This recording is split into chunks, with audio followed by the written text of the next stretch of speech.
What if I told you that your bank account isn't broken because of your salary, your expenses, or even your spending habits? The real reason you're struggling financially is something so deeply embedded in your subconscious that you've been overlooking it every single day.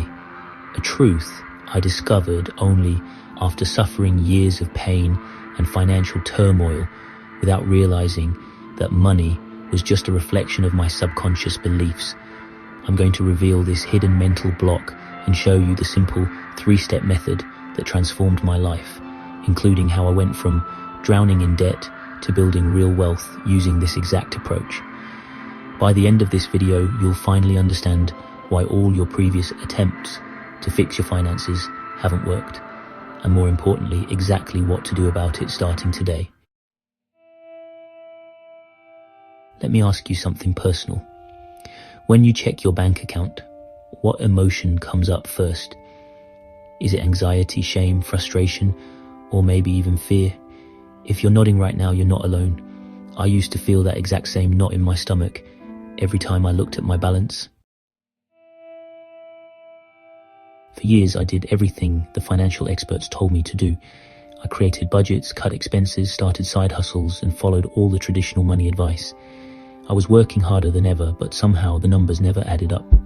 Maybe you can relate to that feeling, working so hard but watching your financial situation stay the same or even get worse. Here's what nobody told me until it was almost too late. Your conscious efforts to save and earn more will always be overpowered by your beliefs about money. Think about that for a moment. What did your parents teach you about wealth? What messages did you absorb from your community or culture? Did you grow up hearing phrases like money doesn't grow on trees, rich people are greedy, or we can't afford that? These beliefs become what psychologists call your money blueprint, a set of unconscious rules that literally program your financial reality. I discovered my own toxic money blueprint when I realized I kept sabotaging myself right when things started going well. Every time I got close to financial stability, I'd make an impulsive purchase or quit a good job because something in me couldn't accept prosperity as my normal state. Your money blueprint operates like the thermostat in your home. If it's set to 70 degrees and the temperature rises to 75, the system automatically kicks in to bring it back down. Similarly, if your internal money thermostat is set to struggling, then no matter how much money you make, your subconscious will find ways to return you to your comfort zone of financial struggle. The good news is that once you understand this invisible barrier, you can begin to reset your financial thermostat, and that's exactly what we're going to do together today. Take a moment right now and think about your earliest memory involving money. Close your eyes if you need to. What happened? How did it make you feel? This seemingly insignificant memory may hold the key to understanding your current financial situation. When I did this exercise, I remembered being 8 years old, watching my parents argue about our financial struggles. My father shouted that we never had enough, while my mother echoed his sentiments. In that moment, my young mind created a powerful association. Money equals conflict and pain. Is it any wonder that as an adult I unconsciously avoided having money discussions? That I would ignore bills until they became emergencies? That part of me actually feared having too much money because it might lead to conflict in my relationships? Your money blueprint is formed through 3 primary influences. First, verbal programming, which includes all the things you were told about money growing up. Second, modeling, which is what you observed about how others handle money. And third, specific incidents that created strong emotional associations with money, like my experience with my parents' argument. The most dangerous thing about these influences is that they operate beneath your awareness. So right now I want you to grab a piece of paper and write down 3 limiting beliefs you might have about money. Some common ones include money is the root of all evil. I don't deserve to be wealthy. Rich people are unhappy. Or making money requires struggle. Which of these resonate with you? Or what other beliefs do you hold? Don't rush this step. Understanding your current programming is essential before you can change it. For me, I discovered I believed financial success will change who I am. I'll lose friends if I become wealthy, and money creates problems. Once I identified these limiting beliefs, I could see how they were causing me to unconsciously push away multiple financial opportunities and sabotage my progress. Now that you've identified your limiting beliefs, it's time to reprogram them. This 3-step method is what completely transformed my financial life, and I've seen it work for countless others too. Step 1 is awareness.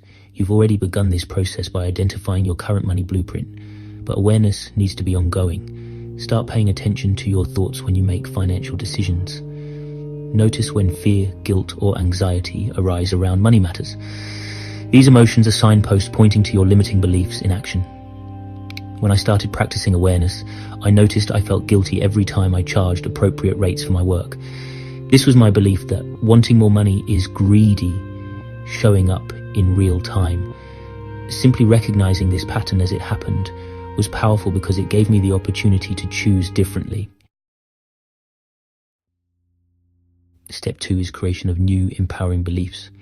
For each limiting belief you identify, create a positive alternative that feels both aspirational and believable. For instance, I transformed financial success will change who I am into financial success will amplify my best qualities and give me more resources to help others. Write your new beliefs down and read them aloud every morning and night.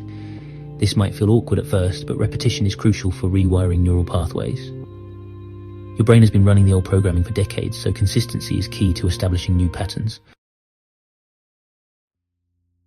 Step 3 is embodiment through action. This is where most people fail because they try to think their way into new actions. The truth is, you need to act your way into new thinking. What would someone with a healthy money blueprint do differently than you're doing now? For me, embodiment meant opening investment accounts even though they felt uncomfortable. It meant checking my bank balance daily instead of avoiding it out of fear. It meant celebrating other people's financial wins instead of feeling threatened by them. Start with one small action that aligns with your new beliefs. Perhaps it's saving 5% of your income, having an honest conversation about finances with your partner, or finally asking for that raise you deserve. Each action strengthens your new programming and weakens the old. The beautiful thing about this process is that as your blueprint changes, you'll begin to notice opportunities you were blind to before. Money starts flowing in unexpected ways, not because the world has changed, but because you're now aligned with abundance rather than scarcity. Your financial situation isn't just about numbers on a page or economic circumstances. It's a direct reflection of your internal beliefs and programming around money. The real reason you've been broke isn't due to bad luck or lack of knowledge. It's because your subconscious mind has been faithfully creating results that match your money blueprint. By becoming aware of your limiting beliefs, creating new empowering alternatives, and taking consistent action to embody these new beliefs, you can reset your financial thermostat to a setting that welcomes abundance rather than pushing it away. Remember, this transformation won't happen overnight. Just like any meaningful change, it requires patience and persistence. Be gentle with yourself through this process. Notice when old patterns emerge, acknowledge them without judgment, and recommit to your new path. The fact that you're still watching means you're ready for this change. You're ready to release the invisible chains that have been holding your financial life back. You're ready to create a new relationship with money based on confidence, clarity, and purpose. I hope this video has helped you understand the real reason behind your financial struggles and given you practical steps to change your financial future. If it resonated with you, please give it a thumbs up and share it with someone who might benefit. Your journey to financial freedom starts with sharing these insights with others. I'm Jack from the Millionaire Institution, and it's been a pleasure as always. Until next time, remember that your wealth begins in your mind long before it shows up in your bank account.